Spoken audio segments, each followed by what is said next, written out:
Hi, welcome. I want to introduce an amazing guest that I just met a few months ago. He was referred to me by a friend of mine to do some marketing at my clinic in Arcadia, and I had no idea who he was. I didn't really look him up. He was referred by a really beneficial friend, so I trusted the referral. But I'm going to tell you, I looked at him up on the internet yesterday, and I was astounded. David Christopher Lee has done more in his life, I think, than most people do in their entire lives. He has been all over the world. He's a celebrity photographer. He's a writer. He's a musician. He's an entrepreneur. So I just want to invite him to talk about his life and what he's done in his life and the pivotal moments he's had in his life where he's completely broken out of his comfort zone and just done things that nobody else would do, and the most amazing results ensued. And now he's gone from a shy, lonely child in high school in California to an amazing entrepreneur and world traveler, Dr. David Lee. Hi, David. Thanks for having me. Yeah, my pleasure. So what I really liked about your transcript, I read a lot of your book last night, and just looking at what you've done in your life, you talk about a number of different things. But actually, let's do chronologically so people don't get confused. Start out a little bit with the music. When you did the music, you did the Bach concerto. Mm-hmm. And did you ever get to Rachmaninoff? That was my second question. Yes, I did. So I started playing piano when I was 5 years old, and I excelled at it. I played in all these competitions. I won competitions for Bach, Chopin nocturnes, and by the time I was in high school, I was invited to play piano with the USC orchestra. So I did a Bach concerto, a Mozart concerto, and a Rachmaninoff concerto.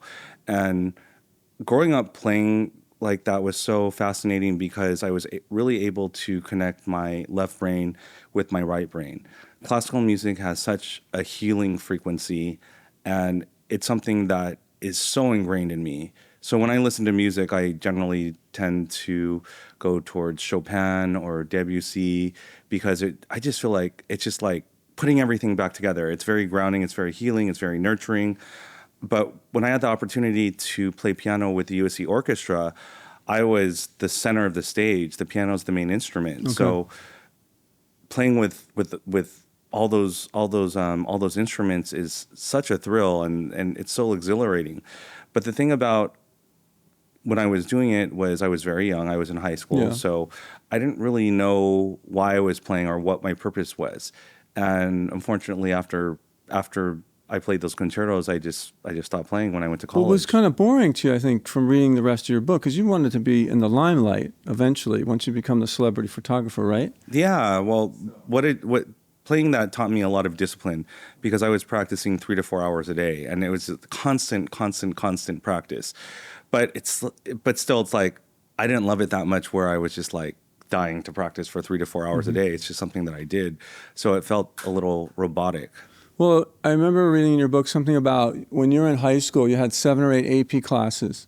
And they were so easy for you. You just did the homework in the class, and you actually got in trouble. Mm-hmm. It sounded like you did the homework before the professor almost finished the lectures. It was very interesting. I did. So you're kind of like a prodigy. So with those kids, I know you have to keep them going all the time. You keep raising the bar. They're going to get totally bored, and they become ADD, ADHD, and they rebel. Mm-hmm. So I'm glad you didn't do that. Yeah. So after the music, then how did you bridge from the music to the photography? Because that was the next level, right? So the next part of this was writing. So I've always had a talent for writing. When I was 8 years old, I actually wrote I did a whole diary of my little sister from when she was born to when she turned 6 years old. So I still have it, and it's like her life. Her life, and cool. it's perfect English. Like a movie. It's just written it's written in kid handwriting because I was 8 years old when I wrote it. But that's when I discovered storytelling. So from that point on, I was always writing things. I love writing. I joined my junior high school newspaper. That's where I started writing for them. And then I did my high school newspaper. And then I won this high school writing competition for Scholastic. And then the prize was $5,000. and having the opportunity to write for 17 magazine. So that's how my writing career started. I see. Okay. And then it was interesting because you wanted to do the Teen Choice Awards, I believe, right? And that was pretty exclusive. And I don't think any high school kid had ever gotten invited to do that. No. So tell the story and how that how you manifested that. And how also, this is a little similar, just came to my mind, how you manifested finding the penny. Oh, the penny. Because those it's similar manifestations in your life. It's very interesting. Well, let's start with the penny story. Okay. So I was 6 years old, and at that time, my family was really into collecting coins. So my mom took me to a Zig Ziglar conference, and Zig Ziglar he's like the first Tony Robbins, and that's where I learned about manifestation. Since we were going to the coin show, I was watching the news, and they were talking about the rarest penny in the world, a 1914D penny.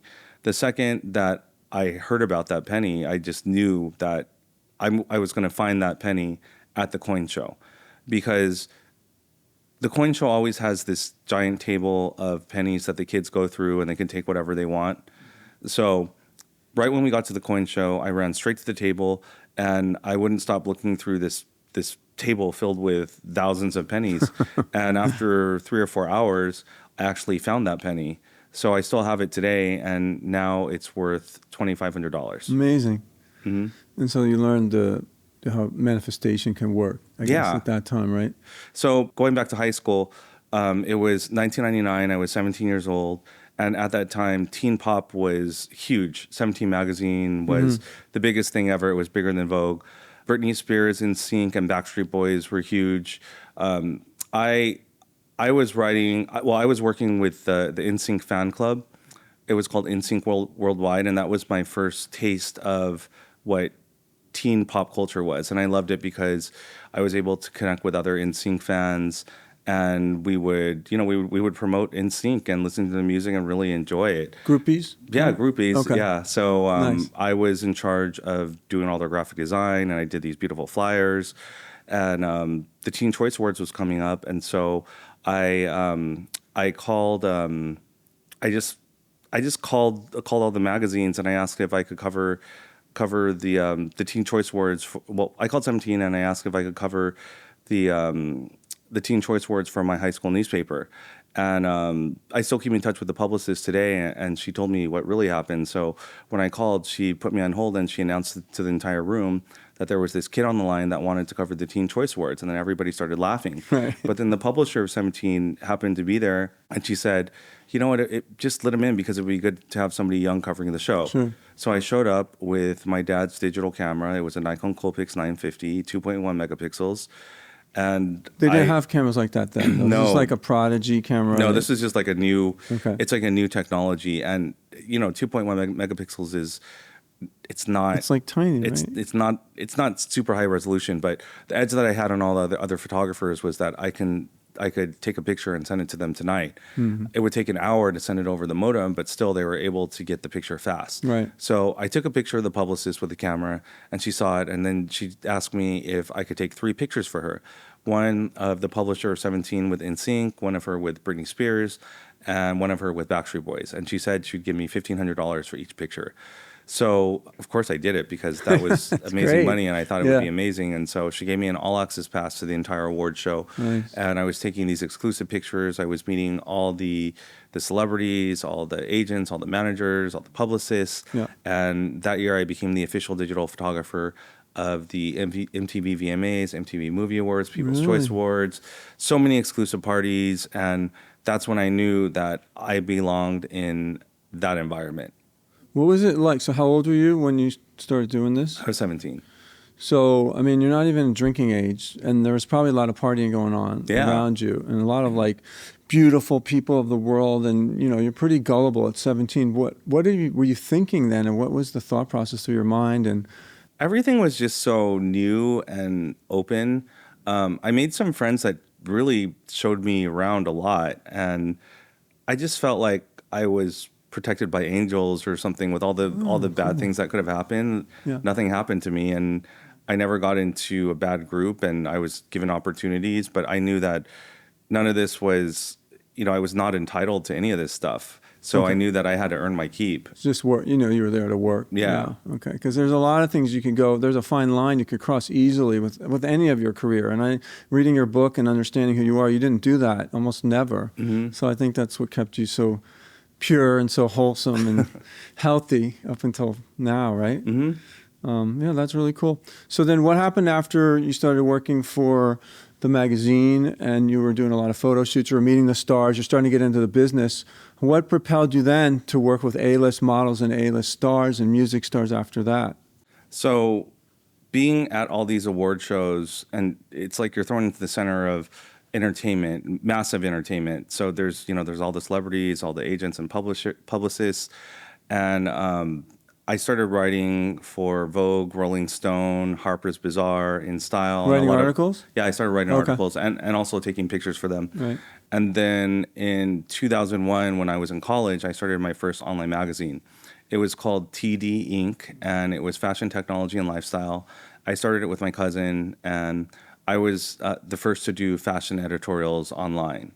So I would call up all the major clothing companies like Diesel, Miss 60, Energy, and they would send me clothes, and then I would take pictures of them on my friends at 1st, and then my cousin would animate them into flash animations, and we would publish them online. So they were super. It was a super creative platform, and that was my start in terms of fashion photography. So someone saw that and said, "Well, look what this guy's doing." Well, yeah. So, and then I started doing, and the reason why I started my own online magazine was because when you write for other publications, you have to get approval. Yeah. So that was such a bottleneck for me because I'm such a creative person. I just wanted to have the experience.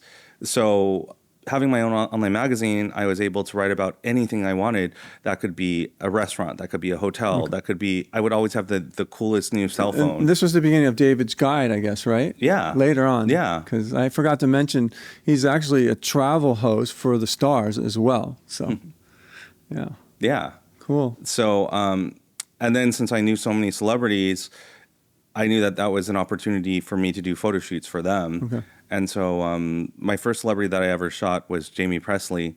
And this is when, right after she got her TV show, it's called My Name is Earl. And I met her at a party, and we just started talking, and then I told her that I was a photographer, and then she told me she had a fashion light. And then I said, oh, you should check out some of my pictures. And so I pulled out my little flip phone, and then I showed her three or four pictures, like, and the screen's like literally this big, like a one by 1 inch screen. And so I showed her, and like we're like squinting to see the pictures, but then she saw it, and then she asked me if I wanted to shoot her clothing line. So she was my first celebrity that I ever shot. And from there, I shot more and more celebrities and built up my portfolio. And now I've shot, I've shot hundreds of celebrities, from people like Richard Branson to Lady Gaga, the Kardashians. I've shot What a was lot of interesting about your book is that you seem to be like in the forefront of their careers before they knew they were going to hit it big. I mean, some people said like Lady Gaga is going to be next Madonna, and I'm sure the Kardashians were getting some feelers out for what they were going to do in the future. But you were with those people it was almost like arranged to meet them, because if they're such huge stars, you might not have got a chance. But now you met them early and they saw how great you are. So later on, you can say, hello, I'm here. Let's do another shoot, right? Well, one thing I've always had a talent for was spotting trends and knowing what good talent is before it gets big and mass market. And I think I learned a lot of that from my parents, because they were in the fashion business. They did custom T-shirts, Right. And so they were always like looking for new trends and designing things and finding out what's cool and making the product cool, to the point where it's like they'll go to a competition. They did dance, drill, and cheer, and they would sell them at the competition. So like some of the competitions, they would design the clothes, they would produce the clothes, they would have to like bring all the staff and market their clothes. But once the doors open, we wouldn't stop collecting $100 bills from 8 in the morning until midnight, and just we come loved home your with stuff. a ton of cash. So seeing that type of, that the creative process, and seeing how rewardful it is, like that had a big impact on my life. I can't imagine everybody was selling T-shirts like that. They weren't. But what was the difference between you guys? We were the first. We were the first ones. So they Oh, started. there's no competition then? Yeah, in the late '80s, they were the first ones Oh. to sell T-shirts. They started selling sweatpants with dance on the butt in 1988. So they were really ahead of the time. Okay. Victoria's Secret started doing that in 1995. Oh, I see. Yeah.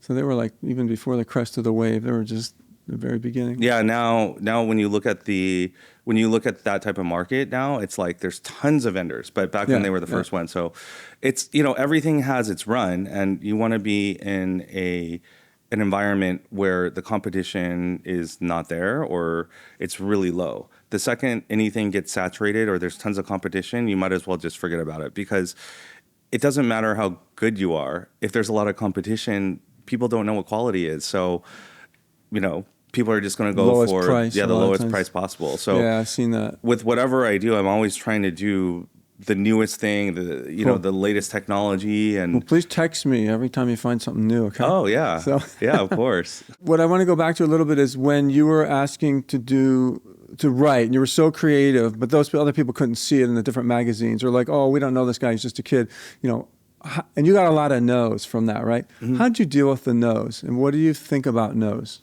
Oh, I mean, I think no's are amazing, because if you're not getting the word no, that means you're doing something that's super easy. So, my theory is, you might get 90% no's, but you get one yes, and then there you go. Then you have this big opportunity. Right. But if you get yes all the time, that means you're not pushing yourself. I love that, and I love the fact that you're constantly, your whole life, you've been breaking out of your comfort zone. There isn't a lot of fear to do that with you. You just do it. And I want you to talk about the time where you went to Miami and went to another model's house, and you spent months there, and you have the most amazing opportunity. Well, I'll let you tell it and what happened then, okay? Yeah. So one of my friends invited me to Miami. This is when I was 26 years old. And I asked him, well, what am I going to do there? And he said, well, we'll figure it out when you come. Just come. Buy a one-way ticket. So I did, and I had no idea about what was going to happen. I didn't know if it was going to be good. I didn't know if it was going to be bad. But I figured, well, there's this opportunity, and I've never been to Miami. I've never really even left LA and on my own. And this was the time. So I go to Miami. I go to Third and Collins, which is like right. It's in the prime South Beach, Yeah. like pretty much across the street from the beach, and he shows me this 2-bedroom modern apartment, like high ceilings, all white. And he said, this is your apartment. You can stay here for as long as you want, but there's a catch. And I said, okay, well, what? Well, he said, well, every day, 3 to 4 models are going to come to your place, and you have to take pictures of them, and they're going to give you $100 each. And I was like, really? That's it? and he said, yeah, that's it. So so I ended up staying in Miami for 4 or 5 months, and I was shooting models every day. And that's when I really learned all the nuances of model photography and really shooting people. I experimented with all different types of lighting, a lot of natural light. I shot in the apartment. South Beach is such a vibrant area to shoot because there's a lot of incredible Art Deco architecture.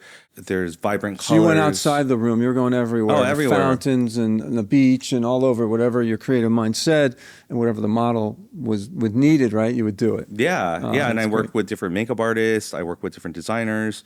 I worked with what the models already had. And my job was to create the portfolio pieces for the models to use to book major campaigns, which they did. So a lot of the models that I work with ended up working with Dior, Versace, Gucci. I mean, all the major designers. Yeah. So it was fun to be. But then those companies saw your work too, right? Yeah. And they're like, who's this? Wow, look at these amazing portfolios. And they're all the same. Whenever this guy, David, what's his name? I've seen this. Like, get him in here, call him up. Yeah, it all snowballs.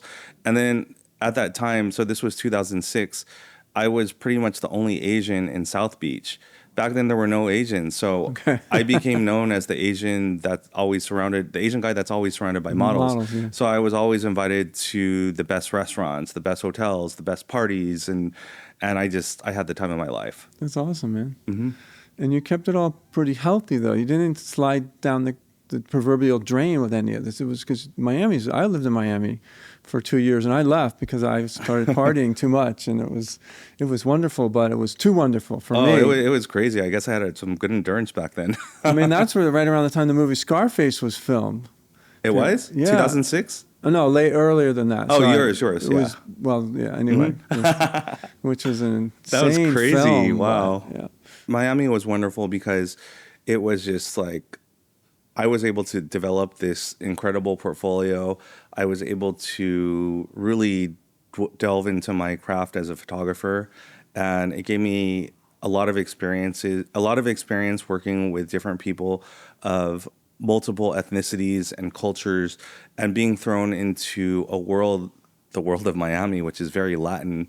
Oh, It doesn't yeah. even feel like you're in the U.S. No. So, having that experience, I knew that the world was so much bigger.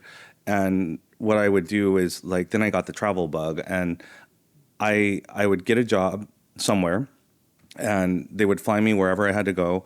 And then I would just end up figuring out how I would stay there as long as possible. So since then, I've been to 40 countries for 1 to 4 months at a time. And in each one, I would work with hotel groups, I would work with fashion brands, and basically, Airlines? yeah, airlines. Yeah. I would just get out there, and then I would do as much as possible to have all these incredible experiences, to learn, to have a good time, to connect with other people, and that's really opened up my eyes. What comes to mind when you say to learn to connect with other people and the humility you have, it seems like you would go in those situations and part of you would be like, what could I do to help these people to make their lives and their businesses and their photography and their marketing amazing, right? Yeah. And because you're so creative and you're probably brilliant. I mean, with the high school, you could see you have the aptitude to just see everything and compute it very quickly, that they must have loved you afterward. But the selflessness is what I'm trying to get at. Because Well, that really helps. I just felt like it was my responsibility whenever I go anywhere, because I have all these amazing experiences. If I could just give them a little advice on things to do, or like, oh, you should try this, you should try that, or even if I don't do it, at least they can benefit from it. Yeah. Yeah, But you're thinking of other people rather than yourself. yeah, That's what makes it work so well. When we get out of ourself and we out of our comfort zone and we just do the next right thing in front of us and let ourselves be guided. That's amazing. It seems like your whole life you've been doing that. Well, I learned it from my parents, so That's awesome. So tell me, okay, so what's the most opulent place you've ever stayed at, and describe it a little bit? And maybe you had 2 weddings you went to. One was in a castle, a chateau in France, and the other was in Marrakesh, I think. yeah.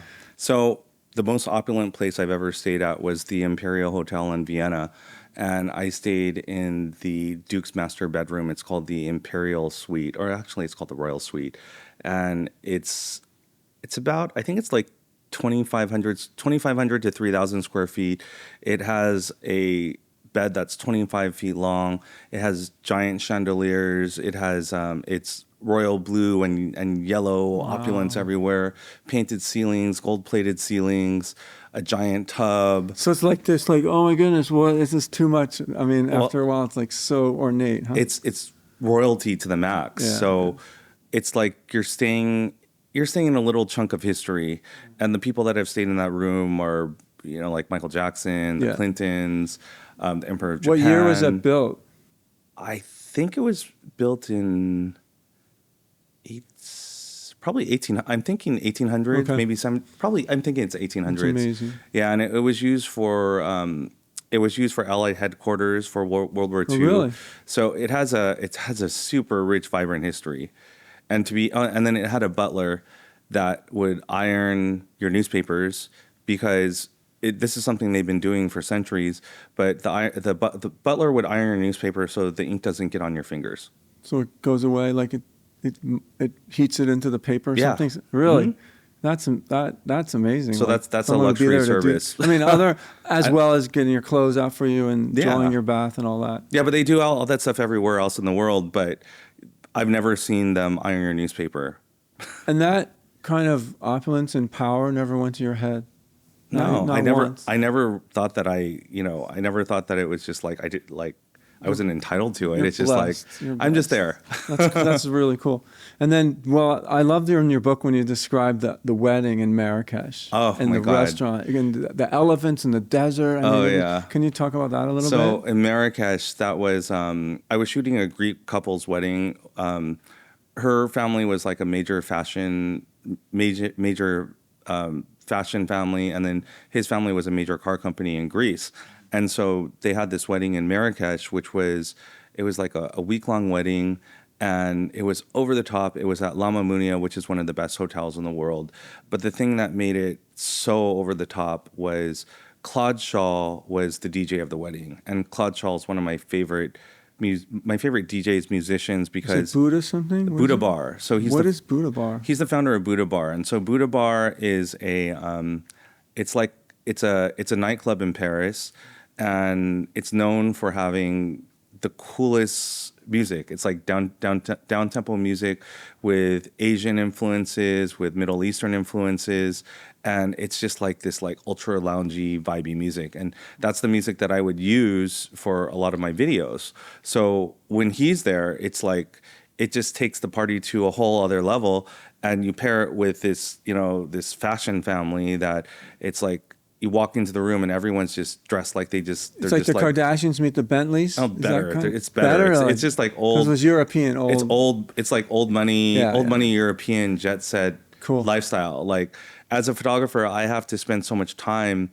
I have to get the model. I have to get the hairstylist, the makeup artist. I have to get the clothes. I have to get the location and everything. So to just step into this where everything's just all done, it's like, and this is real. This is authentic. And so I'm trying to recreate this like thing that's authentic, but this is the actual authentic thing. So it's just like, it was almost like I was in a dream. I couldn't believe that this was real. That was the amazing time that happened. But there was other time in Jamaica, which was a little bit different. And I want to talk about that because you prided yourself in getting everything done yourself. You didn't have people, I mean, you had people around you, but you wanted to have your hand in every pot, you said, right? Mm-hmm. And that was one time when it was all done for you.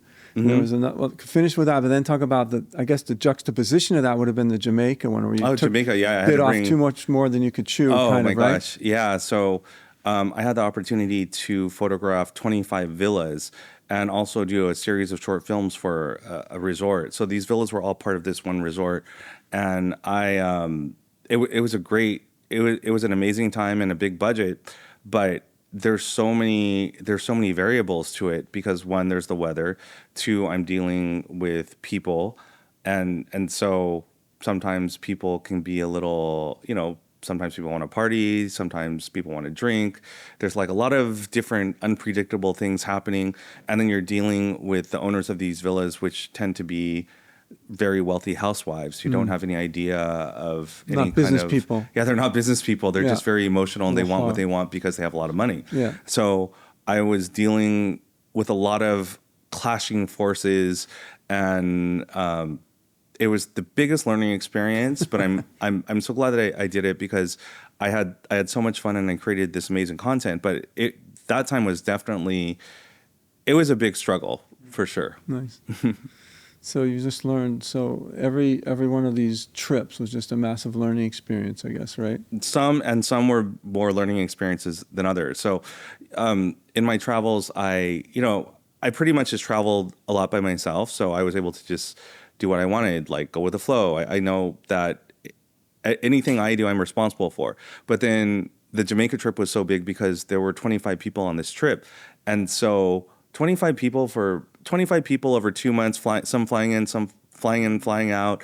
And ultimately, I'm the one responsible for all these people. So that's like, it's very taxing and it's very stressful. And you weren't paying all of them, right? Some I was paying, some I wasn't. Okay. Yeah.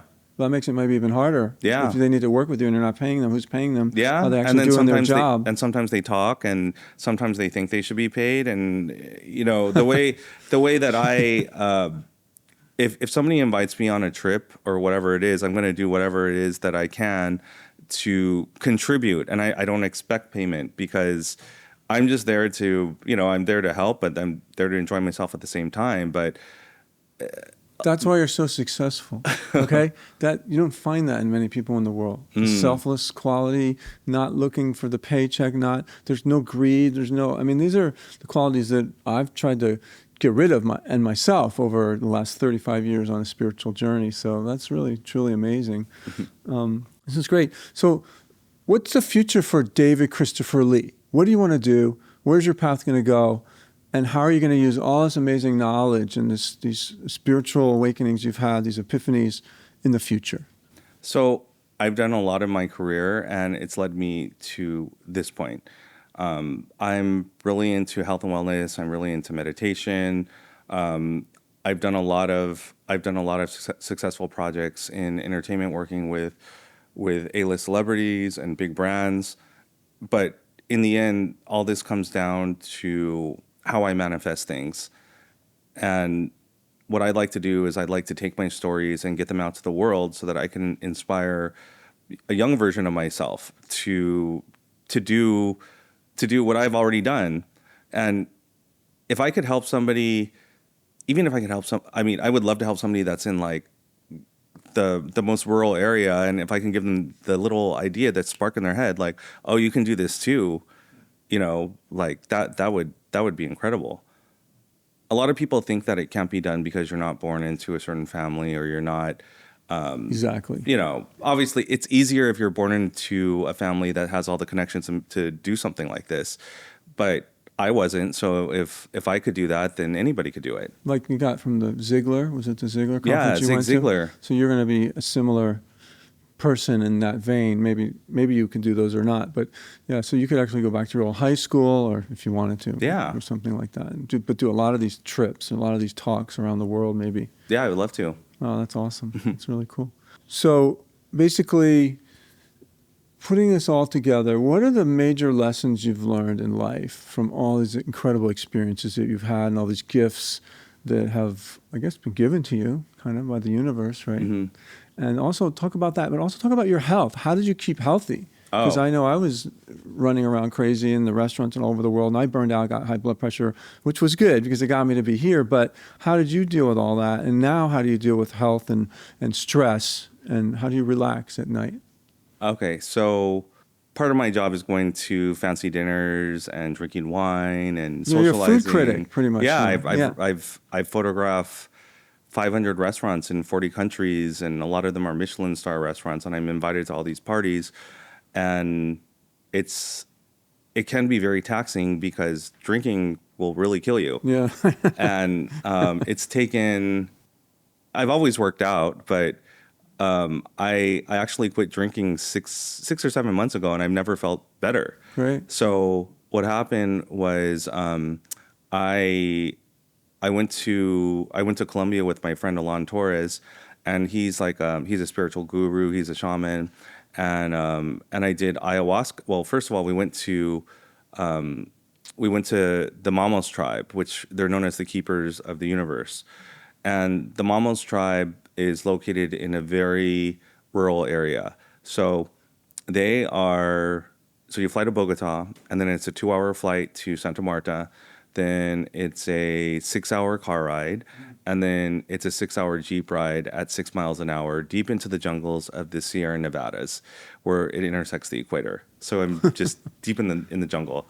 And there's no electricity, and I was able to photograph them, and they showed me all of their meditation spots, their sacred meditation spots, their streams, their beautiful scenery. They showed me all their ceremonies, and it was the first time in my life that I've actually been disconnected from everything. So going on that trip, there were so many worries that I had in my head of, oh, what if this happens? What if that happens? What if this happens? What if that happens? But once you're in it, it's like, yeah, what if something happens? But nothing happened. So, and even if something did happen, then it happened. So, but worrying about it is not going to do anything, especially if you're so disconnected. So I just had the mindset that, okay, I'm just going to do this, and whatever happens, happens. And I was really able to connect with the earth, connect with the mamos, have a super high level spiritual experience.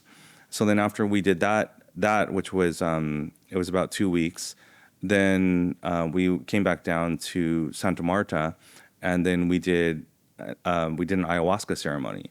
And so when I did that, I was throwing up for probably about 3 hours, and they said that's like a healing, like I'm throwing up all the bad energy and all my ancestral trauma and all of that. And after my ayahuasca experience, I stopped stopped drinking. So Okay. I Yeah, feel makes like sense. that was like my next, like, now this is like the second part of my That's life, great. and I feel that I've been able to accomplish so much.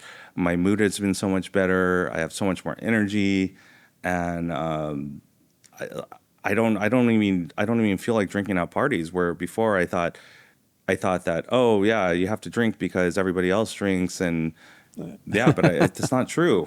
That's funny. Yeah, in 1991, I quit drinking. Oh, that's amazing. So the spiritual enlighten, or as the years went on, the spiritual things happened more and more. The epiphanies came in the beginning very fast, and then in '91 I went to the church for about 10 years. I went back to the church I'd known a little bit in my teens, but in my family we didn't have any religion or anything when I was growing up. But later on, a friend of mine. But what really changed my life was in 2001. Somebody gave me a book and a video for the meditation called Falun Gong. And that was just a complete change. Within 3 months, I didn't need glasses anymore. Blood pressure that was recalcitrant to any kind of treatment with 3 medications was gone. I felt like literally the layers were peeling off every day, a different layer of all those things that I've taken in as a child, and all the things that you get told that aren't true, and all those untruths. Just like when you were purging from the ayahuasca, it's the same thing. Actually, I was running to the bathroom a lot too. So physically, mentally, emotionally, it was the most amazing experience I ever had. And we still practice to this day. Well, I need to learn that too. I always never stop learning. It's free to learn for everybody, so I'm happy to teach you. Amazing. Definitely. I mean, you sound like you're in the perfect place right now. And I love the ending of your story with the ayahuasca, because I didn't really know who you were, but reading your book and seeing you now, I got a picture of the plan for you, kind of. I didn't write about the ayahuasca or the Mamos tribe, so that I need to write more about that in the book. But Yeah. that'll be I didn't more. get to the end, so I can't tell you if it's there or not. Yeah. But I think just that whole journey, and after all the amazing things you did, which are thought to a lot of people to be more material and more just material versus spiritual, that at the end of the book, when you did that trip, it was almost like you still had to take on some of that stuff while you were doing it and be part of it, at least, because you can't be an island. You have to be part of what you're doing. But I think maybe a lot of that stuff wasn't so super healthy for you. But maybe when you went to Colombia and you did that trip, it was just, this is a purging of all that. Now the real David Christopher Lee comes out. And now I can really see what the next step is in my life, almost like the second half of your life starting now.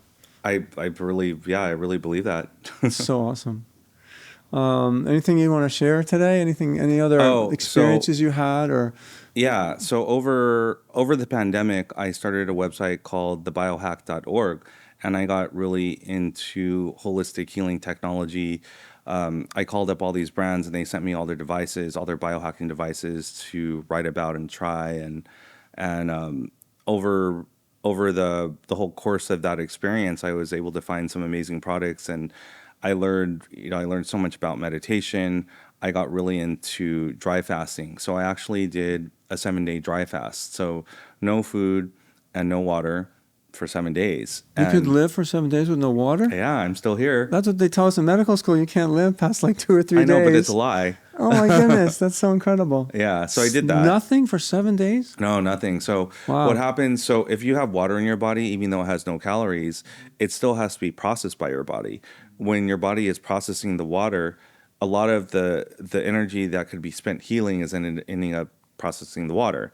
So 1 day of dry fasting is the same as 3 days of water fasting. Wow. And the benefits of a 7-day dry fast, well, there's a book called The Phoenix Protocol by August Dunning. He's a NASA scientist. And he went to Russia to get all these studies and talk to all the doctors and to translate all of this from Russian to English. So if you go to Russia, you'll find that dry fasting is very common. It's just like, I think the government actually encourages it because it's just it's considered the ultimate form of healing. Like, you can get rid of cancer, you can get rid of anything. It's just so amazing. So I did that 7 days, and then after that, then I did 6 months of 3 to 4 40-hour dry fast a week. So I was pretty much eating every other day. And I was still doing, I was doing all my writing. So you're eating one day and you're dry fast the next day. You're eating, so every other day? Yeah. Okay, I'll have to try that on some of my patients. I think we're going to do water fast first. But yeah, so And then my other friend, his name is Trevor. He does 20-day dry fasts. He's Whoa. like next level. The guru. I told him that I was doing that whole thing, eating every other day, and then he said, "Well, you might want to try something where you do one day dry fast, second day bone broth, and then bone broth fast, and then the third day is just like regular food." And then that seems pretty. That makes a lot of sense to me because you're in the end you're just fixing your gut. So bone broth is incredible That's for what you. everything starts and stops in the gut. That's what we know. How you look buff. I mean, did you lose muscle mass? Do you lose muscle mass when you do the fasting? Oh, so when you do dry fasting, you don't lose any muscle mass, but when you do water fasting, you do lose muscle. Okay. And it's actually bad for your health too. So if you do water fasting and you're obese, you could have a lot of complications with your heart. Yeah. Because I know I do intermittent fasting with my patients, but we did have one naturopath who was in my class who was taking people out to like the farm, in Arizona way out and doing like 15 to 20 days water fast and getting all their blood pressure, everything. I remember him telling us, it was big CEOs, and they would eat and drink and they had all these parties. They were way overweight and they come back like totally fit, fighting fit. But no one ever talk about dry fasting. Oh yeah. That's something amazing. Well, if you look at the people that run the long-term water fasting clinics, like the ones they do 30-day water fasts, look at them, and they're all very skinny with no muscle mass, and yeah, you can tell just by their body types. I did a juice fast once, and man, I could just make it 3 days, and that was it. But that was interesting. All right. This has been an amazing day having you on the show. I definitely want you to come back, and I want to know about your future, and I want to even help you or know more about the products that you're bringing in. If you need me to help you assess any of them or give free treatments to any patients with them, let me know. I can give you feedback. Sure. And then for future, help people keep breaking out of their comfort zones, because I think this is really what this world needs. That's a very powerful healing. I mean, I've had to break out of my comfort zone. I was a wreck when I started, in 91, I was really a wreck. And I couldn't break out of anything at the point. But, 10 years later, another 10 years later, there's been so many times that I had to break out of my comfort zone and I'd be called on. And I remember in the beginning, it says, if anybody ever calls on you to public speak, you do it. No matter what. I don't care what it's for. I mean, as long as it's for something good, right? And the first time I was in really in front of my peers was in my medical school. And I remember taking the paper and I held it up in front of my face. And my heart was beating so fast I couldn't see how many beats it was beating. It was definitely tachycardic. And the paper was like this. And I read it. And afterwards, I felt this amazing peace come over me. Like I just broken through steel walls. And it was incredible. And that day, I still remember, it's like, you know what? Maybe this is a spiritual healing, this is an epiphany, something happened that day. But when I did that, and I thought to myself, wow, all my anxiety, I had a lot of anxiety then, all my concern, everything, it's gone forever. This is amazing, right? And of course, the next day, that was just one layer of the onion that I just peeled off. And then I knew at that point, there's going to be a lot of these moments that I need to break out of my comfort zone. There's going to be a lot of these epiphanies, and they're all going to be strung together to kind of get to where I am now. And I'm not finished, obviously. I think that's what you did as well. For sure. It's like my ayahuasca journey. It's so amazing, man. Thank you so much. It's been a pleasure having you on the show, and hope to see you again. Thank you. Thank you. Pleasure.